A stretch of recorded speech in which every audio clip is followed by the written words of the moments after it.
Trading একটি ঝুঁকিপূর্ণ ব্যবসা। প্রলোভিত না হয়ে নিজ দায়িত্বে বুঝে শুনে ট্রেডিং করুন। Candlestick pattern bullish momentum candle. এই ক্যান্ডেলের বিশেষত্ব হচ্ছে একটি লার্জ বডি দিবে, উইকটা দিবে খুবই সামান্য। এইটা হচ্ছে bearish momentum candle. So RT বোঝার চেষ্টা করুন।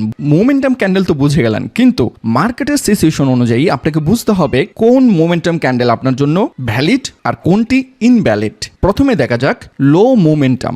দুটি রেড ক্যান্ডেল হয়েছিল, নাম্বার 1, নাম্বার 2। এইটা হচ্ছে সাপোর্ট জোন।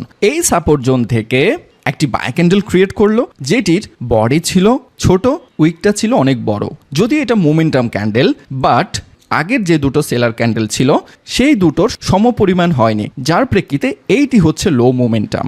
এর উপরে দেখতে পাচ্ছেন মিডিয়াম মোমেন্টাম, এটা হচ্ছে সাপোর্ট জোন। এই দুটো সেলার ক্যান্ডেল হয়েছে, এখান থেকে বায়ার প্রেসার দিতে স্টার্ট করলো, কিন্তু এইখানেও উইকটা ছিল ক্যান্ডেলের 3 ভাগের 1 ভাগ আর বডিটা ছিল ক্যান্ডেলটির 3 ভাগের 2 ভাগ। তাহলে 3 ভাগের 2 ভাগ বডি ছিল আর 3 ভাগের 1 ভাগ ছিল উইক, যার কারণে এই ক্যান্ডেলটি দুটো সেলার ক্যান্ডেলকে গ্রাস করতে পারেনি বা সেটা সমপরিমাণ হয়নি, যার প্রেক্ষিতে এটা হচ্ছে মিডিয়াম মোমেন্টাম। এটিও আমাদের জন্য ইনভ্যালিড। অ্যান্ড ফাইনালি এখানে দেখতে পাচ্ছেন হাই মোমেন্টাম। হাই মোমেন্টাম হচ্ছে এটি একটি সাপোর্ট জোন।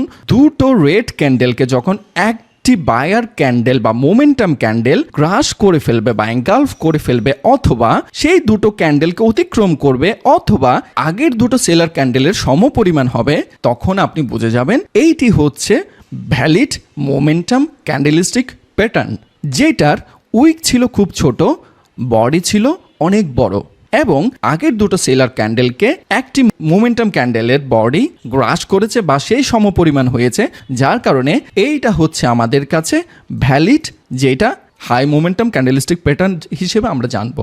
এই চারটি একটু বোঝার চেষ্টা করুন, নিজেকে প্রশ্ন করুন এই লো মোমেন্টাম ক্যান্ডেলটা কেন আমরা ইনভ্যালিড বলেছি এবং এই হাই মোমেন্টাম ক্যান্ডেলটা কেন আমরা ভ্যালিড বলেছি।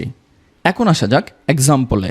প্রথমেই বলেছিলাম ক্যান্ডেলিস্টিক প্যাটার্ন থেকে আমরা কোনো ধরনের এন্ট্রি নিব না। এটা দেখতে পাচ্ছেন একটা বিয়ারিশ বা সেলার মোমেন্টাম ক্যান্ডেল, যেটা হাই মোমেন্টাম ক্যান্ডেল বা ভ্যালিড হিসেবে আমরা জানতাম, কিন্তু এই জায়গা থেকে আমরা কোনো ধরনের এন্ট্রি নিব না। কেন নিব না সেটা আস্তে আস্তে বোঝাচ্ছি, সাথে থাকুন। যে কোনো ক্যান্ডেলিস্টিক প্যাটার্ন আমরা অ্যাপ্লাই করব must be support and resistant দেখে অথবা ট্রেন্ড লাইন দেখে। আরও কিছু কি ফ্যাক্টর আছে সেগুলো ভিডিওর শেষের দিকে বলছি। তো আমরা প্রথমেই প্রায়োরিটি দিব সাপোর্ট অ্যান্ড রেসিস্ট্যান্ট। এইটা ধরুন একটা রেসিস্ট্যান্ট, এই জোনটা হচ্ছে সাপোর্ট জোন। মার্কেট যখন রেসিস্ট্যান্ট থেকে এই সাপোর্ট লেভেলে নেমে এসেছে, এইখানে দেখতে পাচ্ছেন একটা পিনবার ক্যান্ডেলিস্টিক প্যাটার্ন দেখা যাচ্ছে, কিন্তু এখান থেকে আমরা কোনো ধরনের এন্ট্রি নিব না। কেন? কনফার্মেশনের জন্য। ক্যান্ডেলিস্টিক প্যাটার্ন থেকে কোনো ধরনের এন্ট্রিতে যাব না। সাপোর্ট রেসিস্ট্যান্ট দেখবো, ট্রেন্ড লাইন দেখবো, এবং কি কনফার্মেশন ক্যান্ডেল আমরা পাচ্ছি কিনা সেটা দেখবো। সো কনফার্মেশন ক্যান্ডেলিস্টিকের জন্য পিনবার দেখার পরেও আমরা এন্ট্রি নিইনি এই সাপোর্ট জোন থেকে। এইখানে দেখতে পাচ্ছেন আরও দুটো ছোট ক্যান্ডেল ক্রিয়েট করেছে মার্কেটে, এরপরে একটা big momentum candlestick pattern create করেছে। এটার আগে যে দুটো ক্যান্ডেল ছিল সেই দুটো ক্যান্ডেলকে একটা বিগ ক্যান্ডেল বা মোমেন্টাম ক্যান্ডেল সমান বা এর অধিক যখন হবে তখন আমরা কনফার্মেশন পাবো।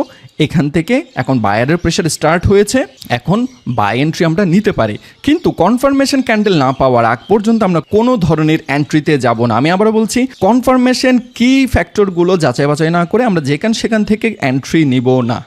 মোমেন্টাম ক্যান্ডেলের আগের ক্যান্ডেলের শ্যাডো পর্যন্ত স্টপ লস সেট আপ করবো অ্যান্ড 1:2 বা 1:2.5 টার্গেট নিয়ে মার্কেট থেকে বের হয়ে যাব।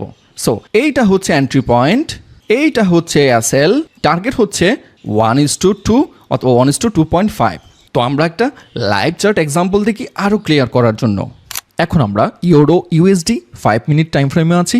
এইখানে দেখতে পাচ্ছেন একটা ক্লিয়ার সাপোর্ট জোন আমরা দেখতে পাচ্ছি। সাপোর্ট জোনে এই মার্কেট পজিশনে এখন আছে। আর একটু কনফার্ম হওয়ার জন্য মার্কেটের পেছনে যাব, আরও স্ট্রং কোনো সাপোর্ট জোন আছে কিনা সেটা আমরা বোঝার চেষ্টা করব। এই পজিশনে আমরা দেখতে পাচ্ছি একটা স্ট্রং সাপোর্ট জোন আছে, যেটি অনেকটা আমাদেরকে ক্লিয়ার করে যে এইখান থেকে একটি বাই এন্ট্রি নেওয়া যায়।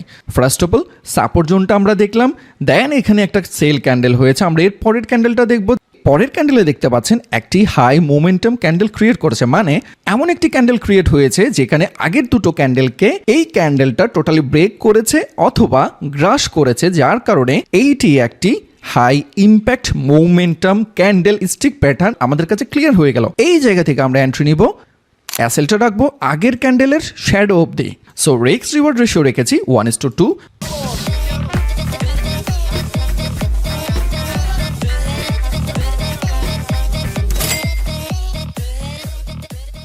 তাহলে আমরা সর্বোপরি কি বুঝলাম? একটা ক্যান্ডেলস্টিক প্যাটার্ন দেখার পর আমরা কোনো ধরনের এন্ট্রি নিব না, must be support and resistant জোনে আছে কিনা মার্কেট পজিশন সেটা যাচাই বাছাই করব, অ্যান্ড ফাইনালি কনফার্মেশন ক্যান্ডেল দেখার পর আমরা বোঝার চেষ্টা করব আদৌ এখান থেকে আমাদের এন্ট্রি নেওয়া ভ্যালিড নাকি ইনভ্যালিড।